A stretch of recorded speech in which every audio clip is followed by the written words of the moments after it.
도쿄올림픽 개막을 한 달가량 앞두고 최근 일본 내에 개최 반대 여론이 잦아들기 시작했습니다.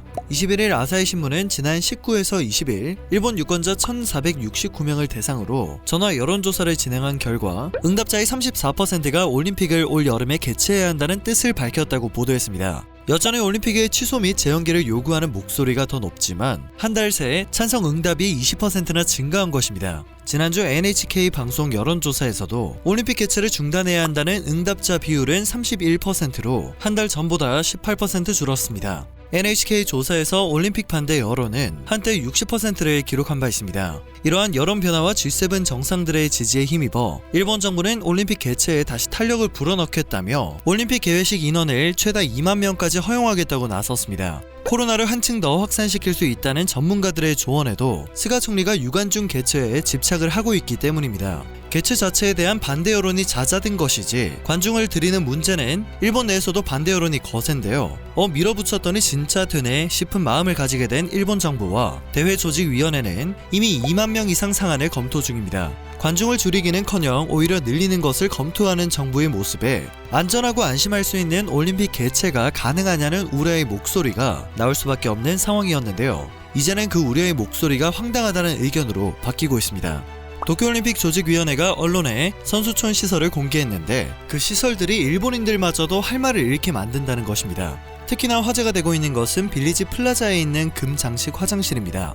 변기와 세면대에 금빛 장식을 디자인한 것인데요. 일본 여론에서는 굳이 저런 디자인에 돈을 써야 했냐는 비판이 쏟아졌습니다. 해당 사진은 커뮤니티와 SNS를 통해 급속도로 확산되고 있으며 기가 막히기보다는 부끄러워서 고개를 들 수가 없다. 왜 세금을 저런 곳에 낭비하는 것입니까? 목소리를 높여 항의해야 합니다. 선수들에게 미안하지만 올림픽 자체가 낭비의 극치가 되고 있어 싫어졌다. 와 같은 반응을 자아내고 있는 상황입니다. 지난해 일본은 도쿄올림픽 선수단 숙소와 테이블, 의자 사진으로 이미 전 세계를 충격에 빠뜨린 바 있습니다. 침대 프레임이 골판지라는 사실과 함께 너무 작은 침대와 의자 크기는 선수들이 사용하기에 너무도 불편해 보였기 때문입니다. 당시 국내외에서는 조롱 섞인 반응이 나올 수밖에 없었는데요. 20일 마이니치 신문을 통해 공개된 선수촌 시절 사진 속에서는 가구를 하나도 변경하지 않은 사실을 확인할 수 있었습니다. 그토록 많은 조롱과 비판을 받고도 골판지 침대를 고집하고 있는 것이죠. 공개된 사진을 보면 침대 프레임이 모두 골판지로 만들어져 있으며 프레임 위에 매트리스가 놓여 있었습니다. 폭은 90cm, 길이는 210cm이며 200kg까지 무게를 견딜 수 있다고 합니다. 조직위는 일본 언론을 대상으로 한 설명회에서 골판지 침대가 일반적인 침대보다 가볍고 두 명이 함께 사용하는 숙소에서 침대 위치를 쉽게 바꿀 수 있다는 장점을 설명한 것으로 알려집니다. 억지도 이런 억지가 없습니다. 골판지 침대는 지난 2016년 일본의 구마모토 연쇄 지진이 발생했을 당시 등장해 이미 실용성 등의 논란을 빚은 바 있기 때문입니다. 여전히 골판지 침대를 고집하고 있는 일본의 모습에 각국 네티즌들은 1년이라는 준비기간이 있었음에도 여전히 선수들의 체형을 전혀 고려하지 않는 듯하다. 그들이 꼭 골판지 침대를 고집해야 하겠다는 이유를 진심으로 묻고 싶다. 우리 집 아이가 쓰는 침대 가로폭이 저 침대보다 크네요. 물이라도 쏟으면 침대가 바로 무너지는 건가요? 와 같은 반응을 보이고 있습니다. 일본 내에서도 비난의 목소리가 이어지고 있습니다.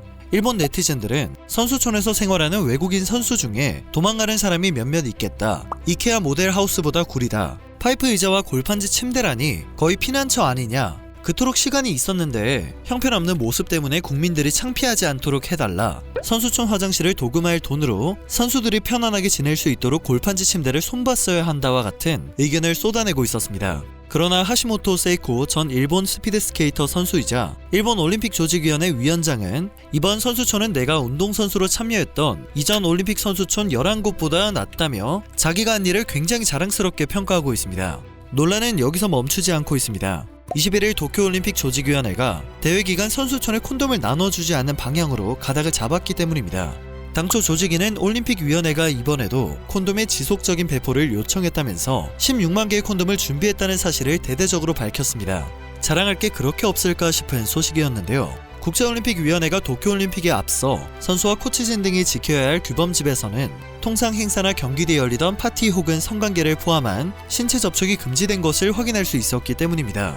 코로나 감염 위험을 최소화하기 위한 이유였는데요. 16만 개의 콘돔을 준비한 이유에 대해 의문이 생길 수밖에 없었고 자연스레 각국에서는 코로나 시국에 콘돔 배포가 웬 말이냐는 논란이 제기되었는데요. 논란을 의식한 조직위가 준비한 콘돔을 대회 기간 중 배포하지 않고 선수들이 출국할 때 선물할 것이라고 입장을 돌연 바꾼 상태입니다.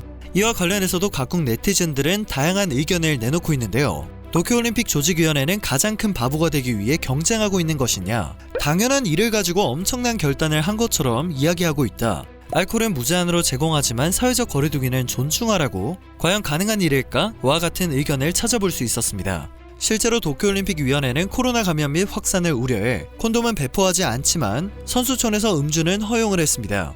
선수촌으로 술도 반입이 가능한데요. 조직위원회는 객실 내에서만 마실 수 있고 콘돔은 반입이 금지되므로 이번 도쿄올림픽은 전통을 따르지 않을 수 있다고 설명하고 있습니다. 그러나 이에 대해서 일본 국민들은 강한 불만을 표출하고 있습니다. 최근 일본 정부가 국민들을 상대로 식당에서 주류 제공 금지 등의 조치를 강요하고 있기 때문입니다.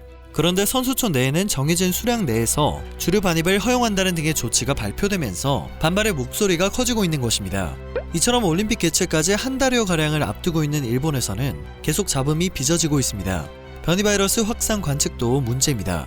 일본 내 감염자 수가 줄어들고는 있지만 변이 바이러스 확산 관측이 나오고 있으며 일본이 긴급 사태를 해제하면서 감염자 수가 더 늘어날 것이라는 전망도 있습니다. 현지 시간으로 22일 도쿄 등지에 선포됐던 제3차 긴급사태 발효 마지막 날에는 일본 주요역과 번화가의 대부분 지역에서 인파가 늘어난 것으로 나타났습니다. 이번 도쿄행으로 5번째 올림픽에 출전하게 된 사격 황제 진정호는 건강하게 돌아오는 게 최선의 목표라는 입장을 밝혔습니다. 먹을 물까지 챙겨갈 계획도 하고 있다고 하는데요. 각국 다른 선수들의 생각도 크게 다르지 않을 듯합니다. 일본 언론들에 따르면 19일 일본 나리타 공항에 입국한 우간다 선수단 9명 중 1명이 코로나 검사에서 양성 판정을 받았는데요. 우간다 선수단은 백신 접종 완료 등 일본 정부가 요구하는 방역 절차를 모두 밟았으나 코로나에 확진됐습니다. 출발 전 자국에서 백신 2회 접종을 완료했으나 코로나를 피하지 못한 것입니다. 대회가 개막하기도 전에 선수단 내에 확진자가 발생하면서 불안감이 퍼지는 분위기가 감지되고 있습니다. 올림픽을 계기로 코로나가 더 확산할 것이라는 우려도 사그라지지 않을 전망입니다. 현지 시간으로 19일 파이낸셜 타임스는 도쿄올림픽을 취소하라는 세계적 요구와 압박 속에서도 일본 정부가 시간을 끌며 대회를 강행하려는 입장을 취하고 있다고 전하며 재정적인 문제보다는 중국에 대한 우월감과 정치적 상황, 현실적 계산 등이 반영된 결과라고 분석했습니다. 스가 총리로선 정치적 계산이 무엇보다 앞서 있을 것입니다. 10월 22일까지 총선을 실시해야 하는데 국제대회를 성공적으로 개최했다는 평가가 있어야 여당이 선거전에서 선전을 할 수 있고 본인의 임기가 연장될 가능성이 커지기 때문이죠. 스가 총리는 대회가 열리면 그 열기가 지지율로 이어질 것이라고 생각하고 있다고 하는데요. 일본은 코로나 재확산 위험을 이유로 올림픽 개최를 오히려 정치적 위험 요소로 바라보고 있습니다. 시간이 지날수록 불안함은 더 커지고 있지만 일본 정부는 여전히 안전한 올림픽 개최가 가능함을 강조하고 있습니다. 일본 정부의 욕심이 어떤 결과를 낳을지 귀추가 주목됩니다. 오늘 전해드릴 소식은 여기까지입니다. 여러분의 좋아요와 구독은 저에게 정말 큰 힘이 됩니다. 늘 새롭고 유익한 뉴스를 전하는 로버튜브 되겠습니다.